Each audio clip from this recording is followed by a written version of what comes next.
Hello, Vault Dwellers. Today I'm bringing you bite-sized news once again.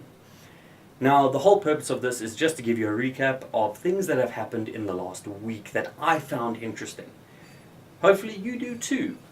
And I'm going to start off with a little news piece that came to me from Crows. Apparently they've teamed up with Justin Roiland. You may know him from things like Rick and Morty. He himself created a group called Squanch Tender, I believe. Now, Crows and Squanch Tender have teamed up to give you a virtual reality game called Accounting. It is going to be a free game again, like their previous one. Basically, they're saying they just want to give you stuff for free. Screw money, they just want to be creative and stuff. The email did go into a bit of rough language, but we're okay with that here. I will try and give you an annotate or a preview of the trailer for their new accounting game, because it looks pretty damn sweet, even though I can't play it. Next up, we have a whole bunch of stuff that Sony did recently. I'm going to try and just wrap up all of it in one go. First off, they're releasing their new dashboard update. That would be 4.0, I believe, which is due to come out today or tomorrow-ish. The PS4 Pro is confirmed to have 4K support. That doesn't mean all your games will have it, but it does allow for them to try. Considering what we've seen in recent games like Uncharted 4, we know the PS4 can already do a ton. So let's just see what the 4K support will actually provide extra. That's the good stuff Sony did. On the bad side, what they have done is they are the roadblock to games like Skyrim and Fallout 4 getting mod support on the PS4. It looks like it's now declared final, but there's to say they're not going to get it right. And they have named Sony as the culprit. Sorry PlayStation guys, the Xbox and PC rules again. And on the last note, Sony is releasing their VR with an 8-game demo disc. This is really cool because when you first get your VR headset, what are you going to do with it? You're probably going to have 1 or 2 games that have limited capabilities around using the hardware itself. So having 8 games give you a bit more of a widespread view of what your hardware can do is really cool.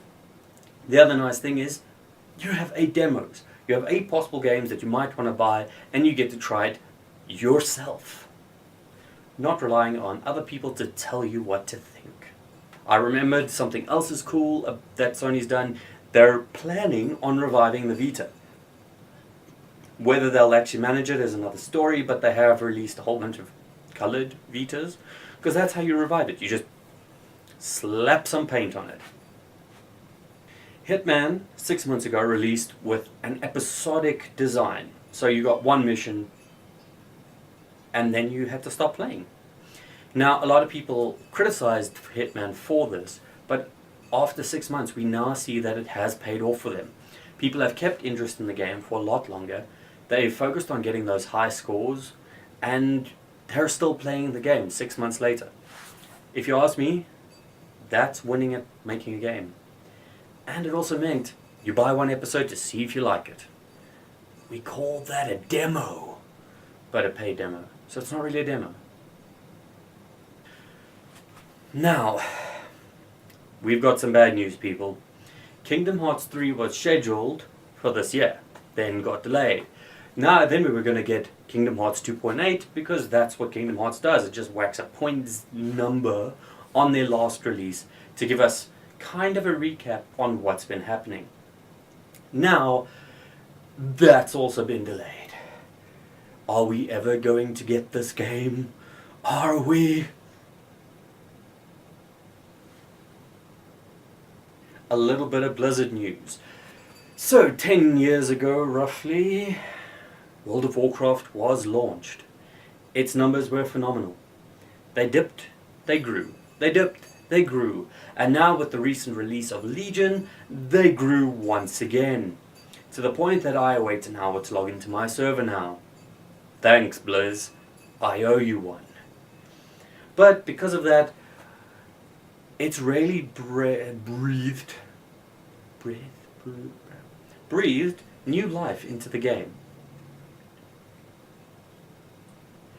And I can't wait to get to the end game content so that I can raid with my guild once again. We'll see if that holds up to the testament of time.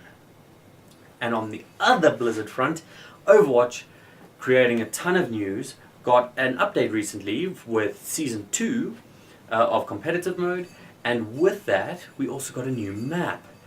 It is a payload map, yes, I am correct. I have played this map. The one with the castle and everything. It's really sweet. Now, the reason why I'm bringing up the map is because there's an achievement in the game called The Floor is Lava. It involves the hero Lucio, who has to kill 3 people without touching the ground. A lot of people complained about this achievement, saying it is too difficult to achieve.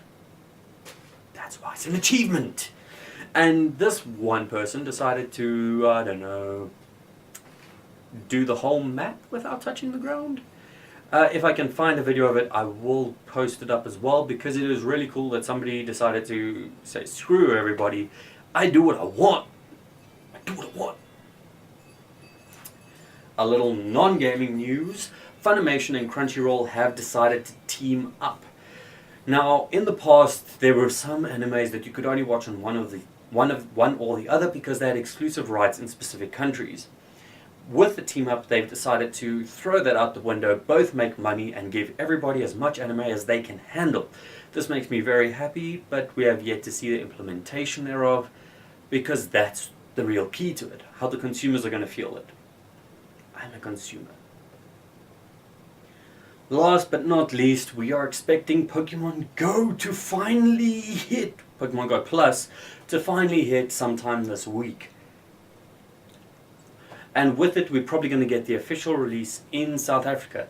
This makes me very happy because it means I'll be able to auto-update my game.